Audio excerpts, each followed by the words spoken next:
আসসালামু আলাইকুম। আশা করি সবাই অনেক অনেক বেশি ভালো আছেন। আমিও ভালো আছি আলহামদুলিল্লাহ। আজকে আমার বড় ছেলে কেক খাওয়ার জন্য খুবই বায়না করতেছিল, কিন্তু বাইরে থেকে কেক কিনে আনার কেউ ছিল না বাসায়। তাই ভাবলাম বাসায় বানিয়ে ফেলি নরম তুলতুলে একদম পারফেক্ট কেক।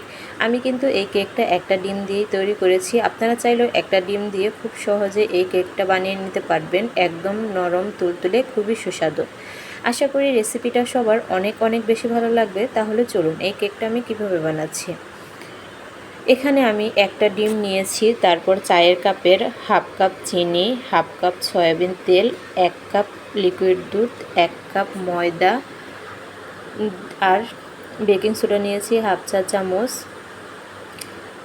সামান্য একটু লবণ দিয়ে এই ব্যাটারটা খুব সুন্দর করে আমি তৈরি করে নিয়েছি। তারপর এখানে একটা স্টিলের বাটিতে আগেই তেল দিয়ে ব্রাশ করে আমাদের যে লেখার কাগজ থাকে ওই কাগজটাই বাটির পরিমাণে কেটে নিয়ে বসিয়ে দিয়েছি। তারপর কেকটার ডোটা একটু ঝাঁকিয়ে বসিয়ে দিয়েছি যাতে ভেতরে বুদবুদ আকার না করে। আমি যে হাঁড়িতে কেকটা বসিয়ে দিয়েছি, কেকের হাঁড়িটা আমি 5 মিনিট হাই হিটে গরম করে নিয়েছি। তারপর লো আঁচে ঢাকনা দিয়ে ঢেকে দিয়েছি।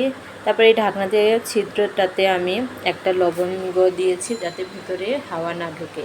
হাওয়া ঢুকলে কিন্তু কেকটা সুন্দর হবে না। দেখেন আস্তে আস্তে কেকটা কি সুন্দর ফুলে যাচ্ছে।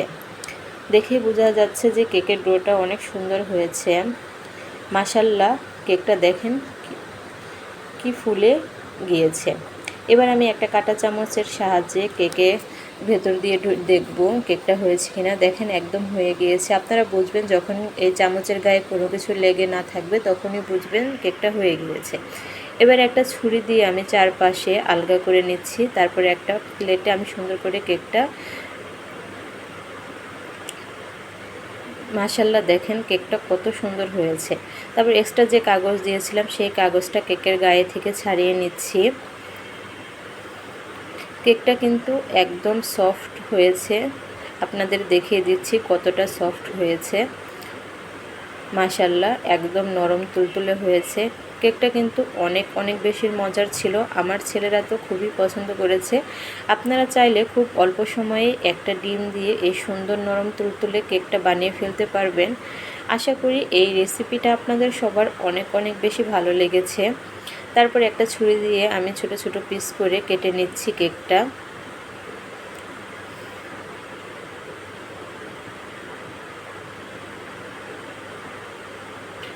মাশাআল্লাহ দেখেন কেকটা কতটা নরম, কতটা সফট হয়েছে, খুবই লোভনীয় হয়েছে।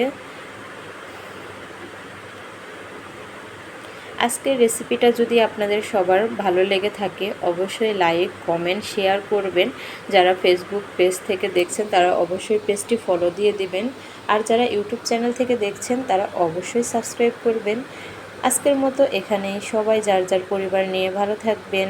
আল্লাহ হাফেজ।